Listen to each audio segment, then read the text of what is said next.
Un bip court brise le silence. Sur le mur, une lueur rouge, palpitante. Protocole d'éveil.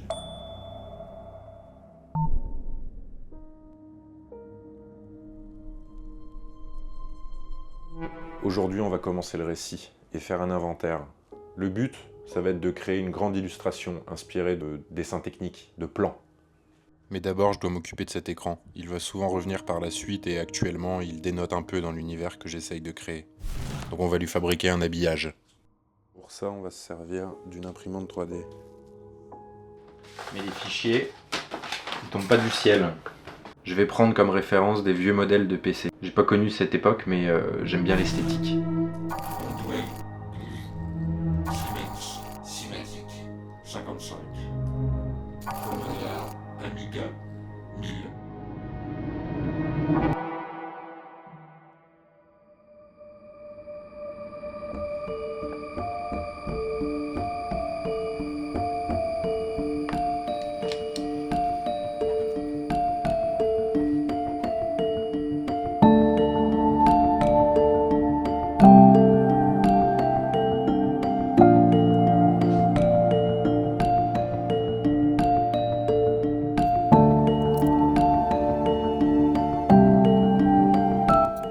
Je suis plutôt content du résultat. Donc au final, je vais faire ça en 3 parties. Donc ça c'est l'écran de base. Là, un habillage pour cacher le bord d'origine de l'écran. La face avant du boîtier. Face arrière du boîtier. Avec des sorties pour le son. Un support pour la norme VESA 75. Ici, la sortie HDMI et les 2 sorties USB-C. Un accès au bouton. Une petite molette de sélection pour le menu. Et le bouton on-off.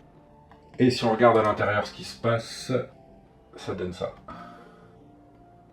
Donc là, des supports pour les câbles. Un espace pour le passage de câbles.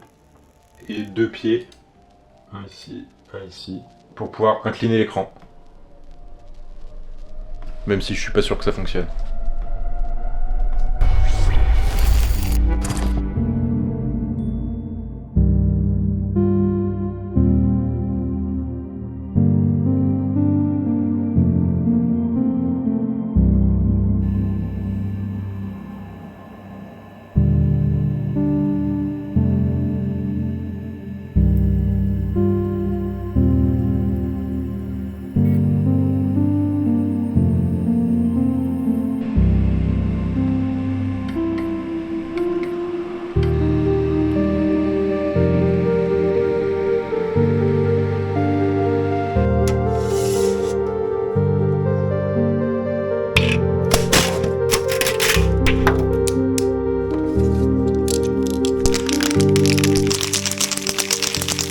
On va débloquer un nouvel endroit de la map.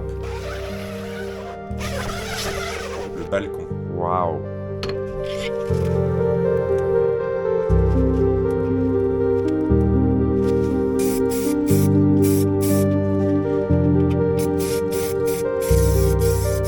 Ce sera sec dans 24 heures.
lueur rouge, palpitante.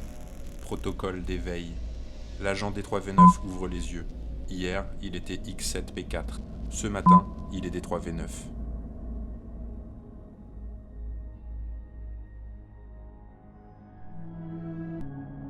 Plafond blanc, mur gris, mobilier réduit au nécessaire. Pas de superflu, juste ce qui est requis. Comme lui. Un minuteur s'affiche sur l'écran mural. Le compte à rebours démarre. Il se place devant la large fenêtre. Un déclic, un glissement fluide, le volet s'ouvre. Dehors, la nuit se termine. Tour identique, haute et rectiligne. Fenêtre alignée, régulièrement espacée. Aucune variation.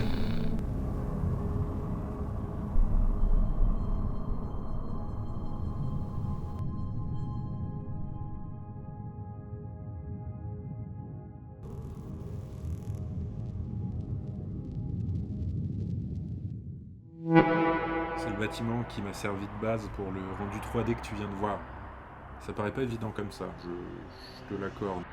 Je mettrai une photo du bâtiment et une vue 3D du viewport dans Blender. Je sais pas ce que c'était, mais je pense que ça a brûlé.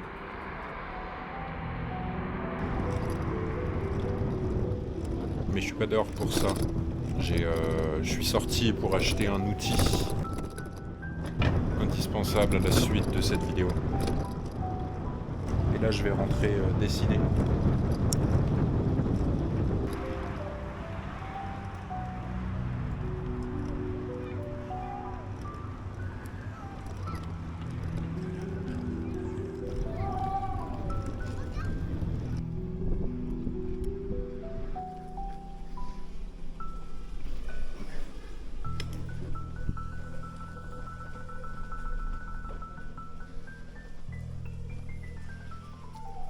J'ai déjà fait l'esquisse au crayon et juste avant de commencer l'ancrage, on va passer un moment solennel ensemble.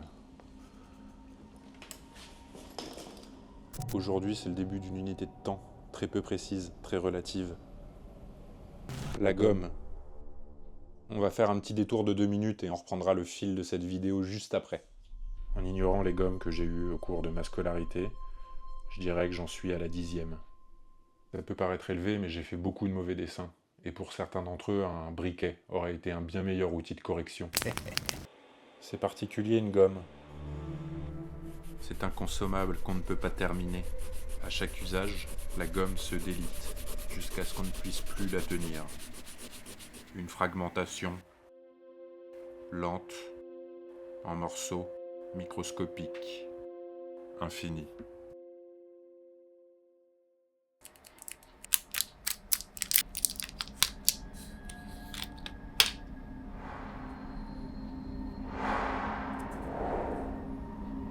Stedler, Mars, plastique.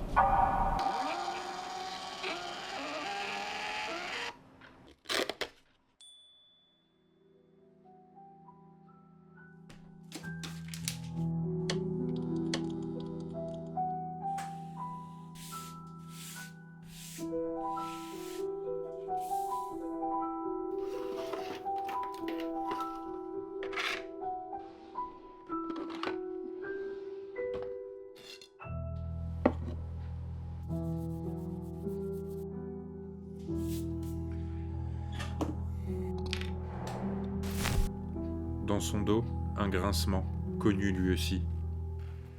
Une armoire métallique s'ouvre, son équipement attend, aligné.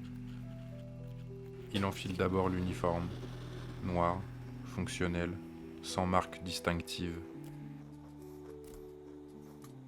Le pantalon, renforcé, glisse sur ses jambes, ajusté par des sangles aux cuisses. Il tend le bras, attrape le gilet lourd, l'enfile, poids familier, poids nécessaire. Puis vient le casque, massif, conçu pour encaisser.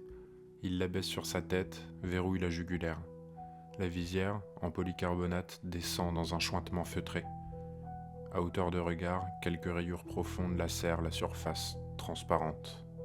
Souvenir de précédentes interventions, traces d'impact, témoin muet de la fonction qu'il occupe. D3V9 ajuste la sangle de son bouclier, une plaque transparente, courbée, sans bord. Il le lève, l'incline. Surface propre. Sur le mur, l'écran s'active.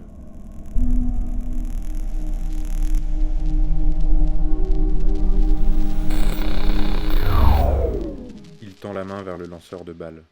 Canon court, finition mat. Il le soulève, la culasse coulisse, suivie d'un claquement sec. Mouvement répété, assimilé. 2 grenades glissent dans les compartiments de son gilet. À côté, une bombe lacrymogène, compacte. Sur sa hanche, ses menottes métalliques. Près de son flanc droit, son tonfa repose contre sa cuisse. Chaque pièce trouve sa place, chaque pièce complète l'ensemble. Il se place devant la porte, droit, immobile, prêt. Un claquement métallique, la porte s'ouvre, un autre jour commence.